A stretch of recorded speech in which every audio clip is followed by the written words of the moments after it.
Welcome back to the micro farm. Today is week 3 for these little quail, and it is eviction day. They got taken from their brooder and put into their official cages.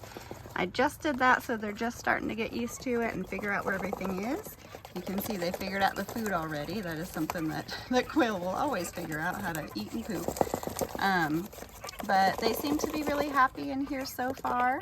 All I had to do to introduce them was I put them in here, and just like in the brooder you saw in the very first video, I showed them where the water is, and in this system it's that in the very back. And then showed them where the food is. So the food, I am mixing the blended feed that I had been giving them. I mixed it in with the crumble. So they'll start to, they'll recognize it as food, and they'll start to get used to the bigger sizes now that they're big enough to do that. But you can see their feathers are finally coming in. You can start to even see which ones may be some roosters and some hens. That one back there looks like a rooster to me. It's got more of a golden chest. And then we've got several that have some speckled white chest. Hey there's another rooster. So a couple of things I wanted to show you. I did tell you all I'm using the hatching time cages. And I did that for a few reasons. I have raised chickens for a very long time, and we've actually switched to plastic. I can show you that another time, but it's a plastic type of a chicken cage, and that, or a coop, sorry. But that just makes it that much easier to take care of. You can just power wash it. I don't have to worry about mites. I don't have to worry about bugs. I don't have to worry about rotting or rusting. So plastic I've really been happy with. So that's why I went with this cage. But one of the things, I did a lot of research, and there were some concerns that I had, but this system has been upgraded in this last several months, 6 months or so. So I have the upgraded system, and I've not had any of the issues that people have talked about. Hey there, little one. So this watering system in the back has been upgraded. I've not had any leaking issues. It's been fantastic. And then it just fills from up here on the top and runs all the way down every row.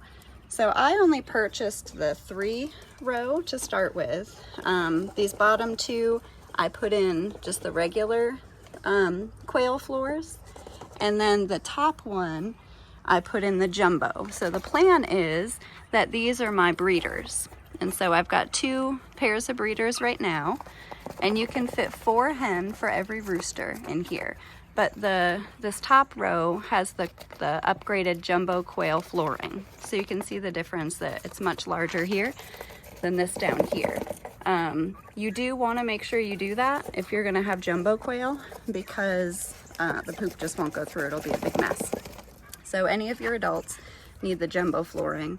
The other thing that's upgraded in this system, I'll open this back up here, oops, is these walls open up. So you have the option now to separate it and make this 3 separate cages all the way across, or leave it open.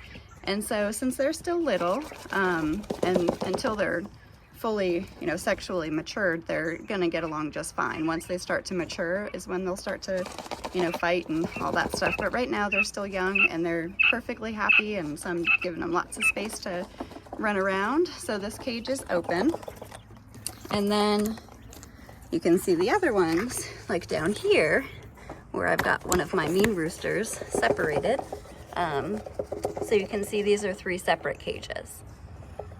So the other thing with this cage that I like is it has a mess-free feeding system. And that's what this is. It's pretty simple. You put the food underneath, you put this on top, and this keeps them from, digging and throwing food around. And they actually make no mess. I think I make more mess when I fill it than they do. And all of these have an egg rollout system. And so the eggs, when they lay them, they actually just roll right down the floor here.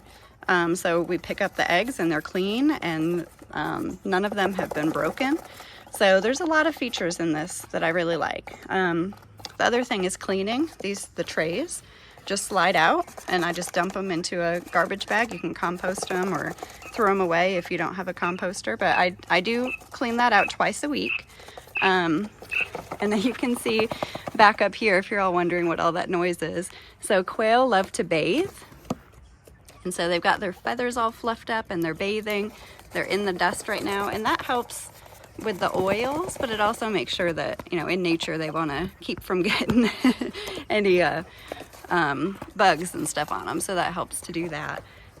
So up here is, again, where the watering system is, and it fits really snugly on here, so I actually roll the cage in and out of the garage. There's not a whole lot else. This is one of my planting trays. I just put it on here. But this is the dust bath that I use. I do keep some hydrogen peroxide. That is just in case any of them get injured.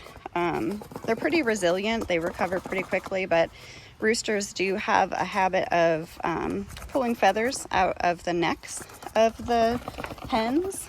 I had one in here that happened to in another group, but she's already healed. But anyway, so you would just pour peroxide and separate them until it's healed. The other thing I do, since I keep the quail in the garage, this is a little spray bottle that I make lemongrass water, because flies do not like lemongrass.